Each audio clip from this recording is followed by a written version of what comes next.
Order this December 2nd meeting of the Town of Horton Historic Preservation Commission. If you would all please join me in the Pledge of Allegiance. I pledge allegiance to the flag of the United States of America and to the republic for which it stands, one nation, indivisible, under God, indivisible, with liberty and justice for all. Thank you.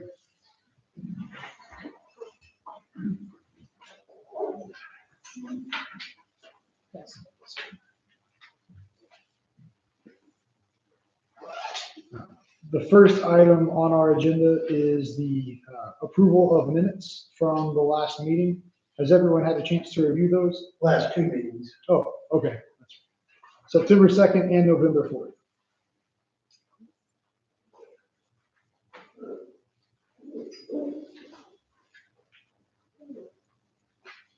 Does anyone care to make a motion on the minutes?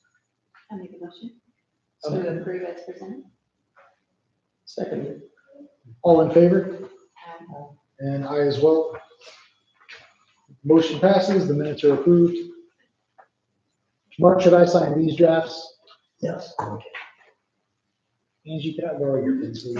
Thank you.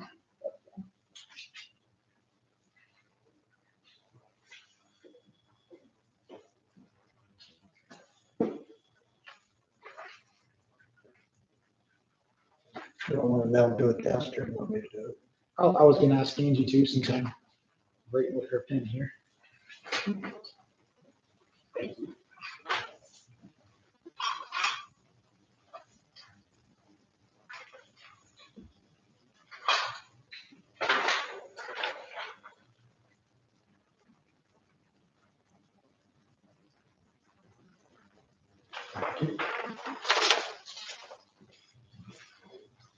Next item is 328 West Poplar Street. Looks like you are, do we have the applicant here?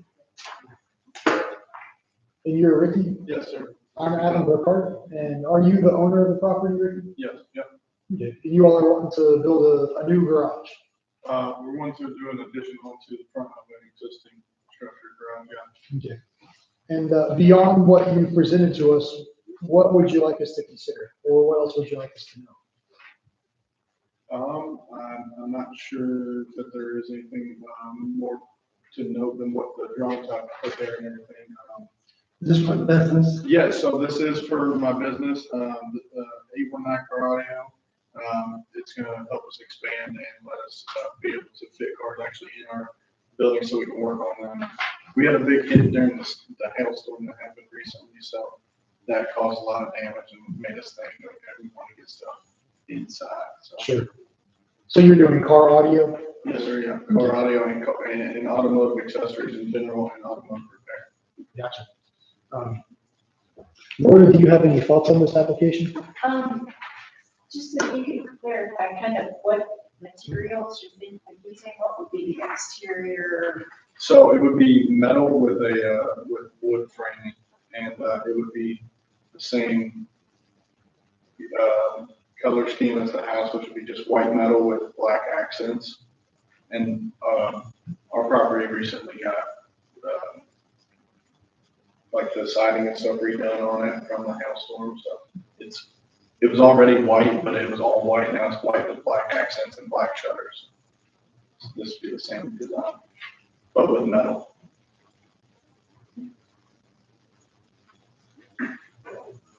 And just kind of a standard overhead door. Yeah, so one door on the front side, and then there's gonna be a man door on the front side and two windows.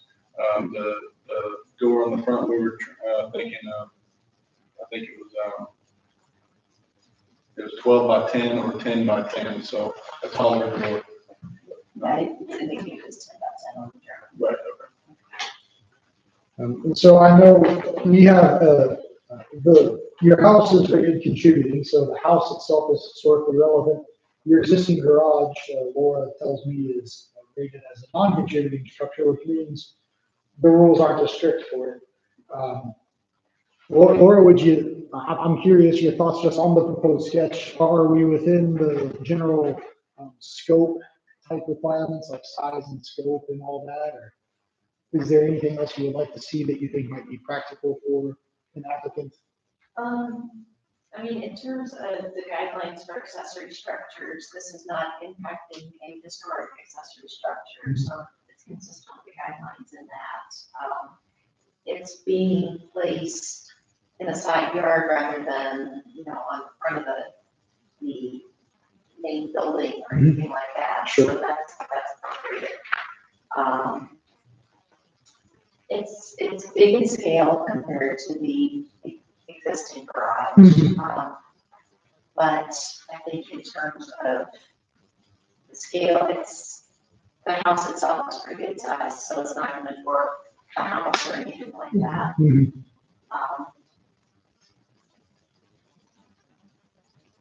I think it would be great to have a little, architectural detailing to tie it to the house, but, I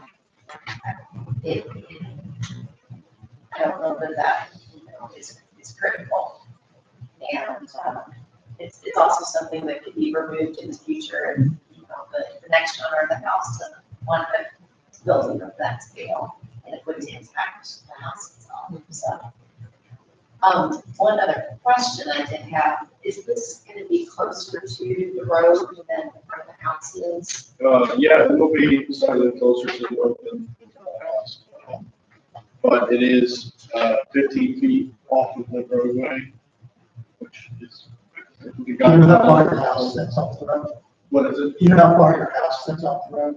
I think the house is about roughly 20, maybe 22 feet off the road to the corner or so.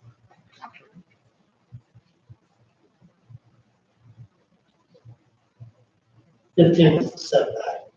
So, it's that required. Yeah, for planning and zoning. So our job is solely about the historic preservation and appearances. And so I think Laura's question is about your garage becoming kind of like the dominant structure from the view of the road. Is that what you're Yeah. getting with it? Okay. Is there anything in the guidelines about an accessory structure being closer to the road than the house? No. Okay. And I think on our road on West Boston, there are structures that are closer to the road than even our house. And we're kind of at the very far end down by the treatment plant too, which is, there's one house next to us. Everything else is in front of us towards the town. So, I don't know if that changed. One thing I would throw out just as a kind of minor design thing would be, I think, windows on your house are very vertically oriented, and maybe if you did more vertically oriented windows on Sure. the front there, that might help blend it with the house a little bit better than doing a square window. We could do that, yeah. I think the 36 by 36 is a very standard window for those buildings, kind of comes with them, but we could stretch it out if that would help. Make it taller, like 60 by 36. I think that would definitely help. Okay.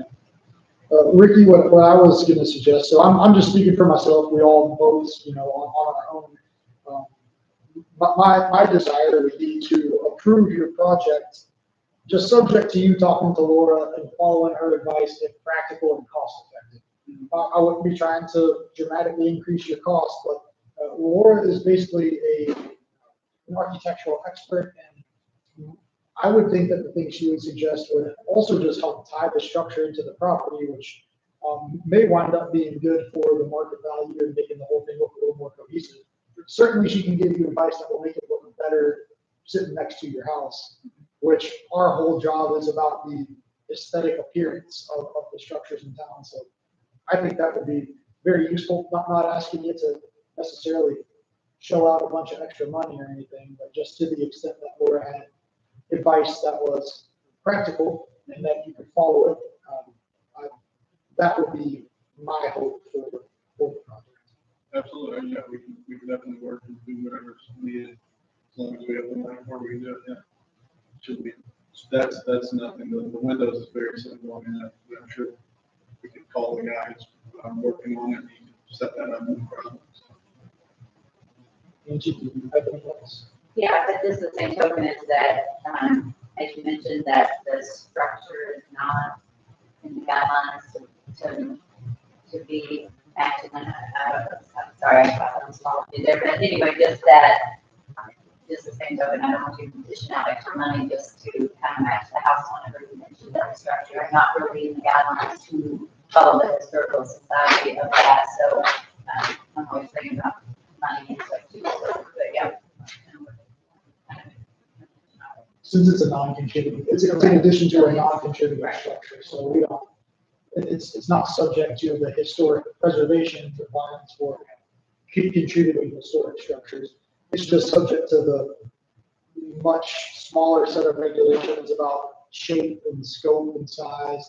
And so the idea is that newer non-contributing structures or additions to non-contributing structures are supposed to still kind of visually fit in, so that it's just kind of a broad, generalized requirement.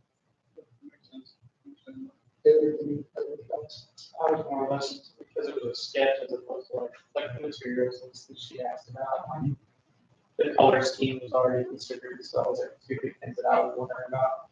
And you already asked about the, if it was within the guidelines, and that's the answer, but I was actually, when I looked at it and I saw the road frontage 15 foot, that kind of cleared up something for me. I had assumed that was gonna change the view of the home from the road, which we had talked about in the past meetings of being like, you don't want to obscure view angles, because like you need to change stuff that's not visible to the road, but stuff that is visible to the road stays. Right. It sounds like all that's covered in this. Okay. Laura, anything further that we should consider? I'm glad to work with them. Okay. Of course, mine would be email, so you can have that. Whatever. I'll do whatever y'all need. Would anyone care to make a motion regarding this application? Yes, I'll make a motion, as we discussed, that's presented, and then just follow up with the potential structure. Follow for on that.